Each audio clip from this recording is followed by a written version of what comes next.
मुख्यमंत्र्यांनी उमेदवार निश्चितीची दिलेली 30 तारखेची डेडलाईन ही खरी ठरते की काय असं दिसतंय, कारण मुंबईत महायुतीचं जागा वाटप जवळपास निश्चित झालंय। भाजप शिवसेनेचं 207 जागांवर एकमत झाल्याचं कळतंय।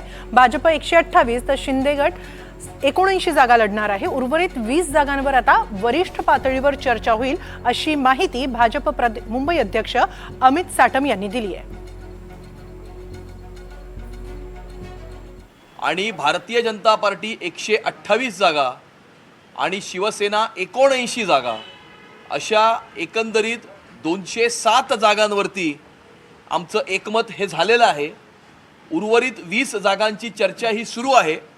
वरिष्ठ पातळीवरती चर्चा होऊन लवकरच त्या उरलेल्या 20 जागांचा तोडगा ही काढण्यात येईल। आणि जसं आधी आम्ही तुम्हाला सांगितलं होतं त्याप्रमाणे समोर उमेदवार कोण आहे याचा विचार करून त्या उर्वरित 20 जागांवरती आम्ही त्या ठिकाणी भारतीय जनता पार्टी लढणार की शिवसेना लढणार या संदर्भातला निर्णय घेऊन या ठिकाणी त्या संदर्भामध्ये पुढची कारवाई केली जाईल।